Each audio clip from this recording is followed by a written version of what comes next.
ഒരു മുട്ടക്കറിക്ക് സവാള അരിഞ്ഞുകൊണ്ടിരുന്ന അമ്മയുടെ കയ്യിൽ നിന്നും കറിക്കത്ത് വാങ്ങി കോഴിക്കറി കിട്ടാത്ത വാശിക്ക് ചരിച്ചു പിടിച്ച് കോഴിയെ അറക്കുമ്പോൾ അറുത്തൊരുത്തൻ മാസം 3 മുന്നേ അച്ഛന്റെ കത്തിക്ക് കുത്തിയതാണ്. കാരണം എന്താണ് അറിയാതെ ചോദിച്ചു. മോനെ ലഹരിയിൽ നശിക്കുന്നത് എന്തിനാ?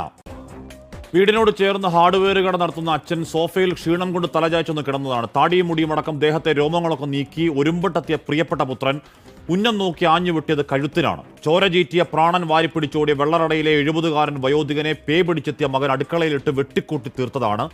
ജന്മം കൊടുത്ത അച്ഛന്റെ ശരീരത്തിൽ മകന്റെ വക വെട്ടുകളുടെ എണ്ണം 28.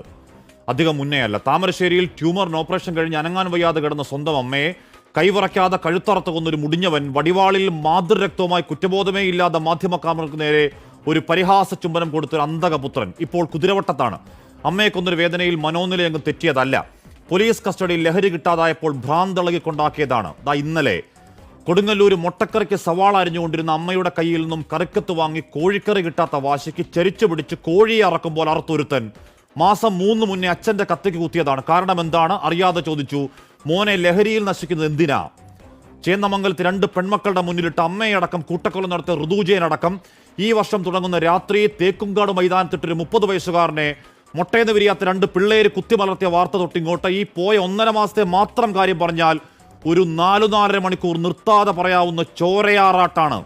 ഈ പ്രബുദ്ധ കേരളം നമ്മൾ അഹങ്കരിച്ചൊരു നാട് മുടിഞ്ഞു നാറാണക്കല്ലെടുക്കുന്ന ദൃഷ്ടാന്തങ്ങളാണ്. അല്ലാതെ ന്യൂസ് ഡെസ്കിലേക്ക് മണിക്കൂർ കണക്കിന് വരുന്ന കേവലം ക്രൈം വാർത്തകളല്ല.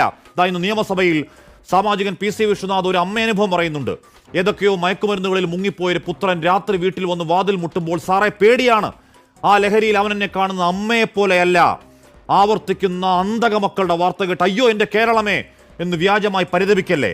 അമ്മയെ സഹോദരിയെ കണ്ടാൽ തിരിച്ചറിയാത്തവണ്ണം രണ്ടാമത് ആലോചിക്കാതെ മാതാവിൻ്റെ കഴുത്തറക്കാനും മാത്രം തലച്ചോറിൽ തിമിരം ബാധിച്ച തലമുറ പിഴച്ചു പോകുന്ന കാര്യം ഇന്നു രാവിലെ നമുക്കുണ്ടായ തിരിച്ചറിവല്ല. 5ാം ക്ലാസ്സിൽ പഠിക്കുന്ന 6ാം ക്ലാസ്സിൽ പഠിക്കുന്ന കുട്ടിക്ക് കയ്യെത്തും ദൂരത്താണ് ഈ കാളകൂട മരുന്നുകൾ എന്ന് പകൽ പോലെ വ്യക്തമായിട്ടും ആ വിഷ്യസ് സർക്കിളിൽ മരണത്തിന്റെ വ്യാപാരികളെ പൂട്ടാൻ ഭരണകൂടം സ്വീകരിച്ച നടപടി എന്താണ്? വർഷം 3 മുന്നെയാണ് ഒരുമിച്ച് പോരാടാം എന്ന് നാടിന്റെ മുഖ്യമന്ത്രി പറഞ്ഞിട്ട് എന്തെങ്കിലുമായോ പോരാട്ടം? ബോധവൽക്കരണം, വിമുക്തി എന്നൊക്കെ പറഞ്ഞ് കാലഹരണപ്പെട്ട ആയുധങ്ങളും പിടിച്ചാണ് ആ പോരാട്ടമെങ്കിൽ കാത്തിരിക്കണം. എപ്പോൾ വേണമെങ്കിലും പള്ളക്ക് കയറാവുന്ന ഒരു കത്തി തലയിൽ കൈവച്ച് ഇനിയും കാണാം ബോധം നഷ്ടപ്പെട്ട് പേയിളകിയവരുടെ ബ്രൂട്ടൽ നരഹത്യകൾ. കൗമാരമെത്തും മുന്നേ അടിപ്പെട്ട് ദ്രവിച്ചില്ലാതാകുന്ന ഇളം പ്രായത്തിന്റെ കൂട്ടക്കുഴിമാടങ്ങൾ എന്തെങ്കിലുമൊക്കെ കെൽപ്പോടെ ചെയ്യണം സർക്കാർ. എന്നിട്ടാകാം ഇലപ്പുള്ളിയിൽ വെള്ളമൂറ്റി ലഹരി ഉണ്ടാക്കാൻ കള്ളുകച്ചവടക്കാരന് പരവതാനി. പ്രിയ പ്രേക്ഷകർക്ക് എൻകൗണ്ടർ പ്രൈമിലേക്ക് സ്വാഗതം.